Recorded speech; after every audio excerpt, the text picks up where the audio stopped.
புரியல சார். எனக்கும் எதுவும் புரியல சார். இந்த ஊரில் என்ன நடக்குதுன்னே புரியல சார். 10 வருஷத்துக்கு முன்னாடி குறைஞ்சபட்ச சம்பளம் 2000 ரூபாய், அதிகபட்ச சம்பளம் 20000 ரூபாய் இருந்திருக்கும். ஆனால் இப்போ குறைஞ்சபட்ச சம்பளம் அதே 2000 ரூபாய் தான். ஆனால் அதிகபட்ச சம்பளம் 2-3 லட்சத்தில் போயிட்டு இருக்கு. இந்த ஊர் 2 லட்ச ரூபாய் வாங்குறதுக்கு ஏற்ற மாதிரி மாறிட்டு இருக்கு சார். சார், மொத்தம் இந்த ஊரில் எத்தனை பேர் சார் இருப்பாங்க சொல்லுங்க? ஒரு 60-70 லட்சம் பேர் இருப்பாங்க சார். நான் சென்சஸ் கணக்கா சார் கேட்டேன். இந்த ஊரில் இருக்கிறவன் மொத்தம் 2 பேர் தான் சார். புரியல? ஒருத்தர் ஸ்பென்சர் பிளாசாக்கு உள்ள இருக்கிறவன், ஒருத்தர் ஸ்பென்சர் பிளாசாக்கு வெளியே இருக்கிறவன், சத்தியம் தேட்டருக்கு உள்ள இருக்கிறவன், சத்தியம் தேட்டருக்கு வெளியே இருக்கிறவன், ஏடிஎம் சென்டருக்கு உள்ள இருக்கிறவன், ஏடிஎம் சென்டருக்கு வெளியே இருக்கிறவன் நம்ம ஆளு. சார், கிரெடிட் கார்டு வாங்கிட்டீங்களா சார்? டெபிட் கார்டு வாங்கிட்டீங்களா சார்? ஹோம் லோன் வாங்கிட்டீங்களா சார்? அது தூக்கி இதுல போட்டீங்களா சார்? இதை தூக்கி அதுல போட்டீங்களா sir? Sir sir sir sir sir பாவம் சார். நான் ஏதோ பரவாயில்ல சார், ஏதோ 2 குரல் சொல்லி வாதியார் வேலை வாங்கி பொழைச்சிப்பேன். ஆனால் இந்த ஹிஸ்ட்ரி படித்தவனுங்க, ஜியாகிரபி படித்தவனுங்க, சோஷியாலஜி படித்தவனுங்க, சைக்காலஜி படித்தவனுங்க, பொலிட்டிக்கல் சயின்ஸ் படித்தவனுங்க, எக்கனாமிக்ஸ் படித்தவனுங்க செத்தானுங்க சார். ஆமாம், வாத்தியார் வேலை கூட கிடைக்காது சார். ரொம்ப கரெக்டு சார்.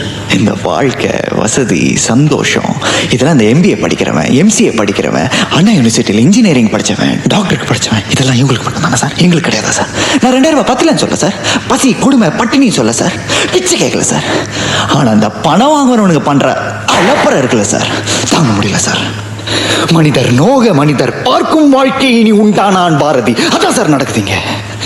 2 லட்ச ரூபாய் வாங்குறானுங்க, 3 லட்ச ரூபாய் வாங்குறானுங்க, காரை வாங்குறானுங்க, வீடை வாங்குறானுங்க, ரேபன் கிளாஸ் போடுறானுங்க, ஷூஸ் போடுறானுங்க, சென்டப் போடுறானுங்க. டிஸ்டர்ப் ஆகுமா ஆகாதா சார்? ஆகும் சார். Touch me here if you dare, don't look at my face, unbutton me here அப்படின்னு பொண்ணுங்க எழுதுனா, அதுவும் மார்பிள் எழுதிட்டு வந்தா, பாவமா ரோட்ல போற நம்ம பசங்களுக்கு தொடணும்னு தோணுமா தோணாதா சார்? தோணும் சார். தோணும். இந்த தமிழ் படித்தவெல்லாம் ஏதோ சாதுவானவன், அப்ராணி அப்படிலாம் நினச்சிடாதீங்க. சும்மா தாடி வச்சுக்கிட்டு, சோடா புட்டி கண்ணாடி போட்டுக்கிட்டு, ஜோல்னா பைய மாட்டிக்கிட்டு கவிதை சொல்வான்னு டொக்க மாதிரிலாம் நினைச்சிடாதீங்க.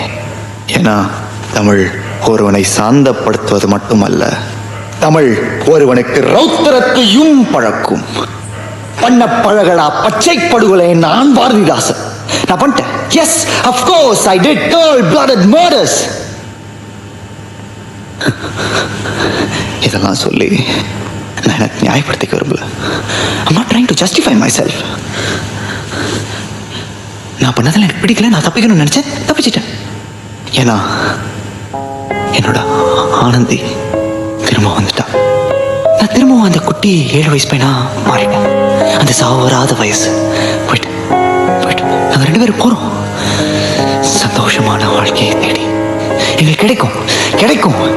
ஏன்னா எங்களுக்கு கிடைக்கும் என்பது எழுதப்பட்ட ஒரு விதி. டைம் கிடைக்கும் சார்.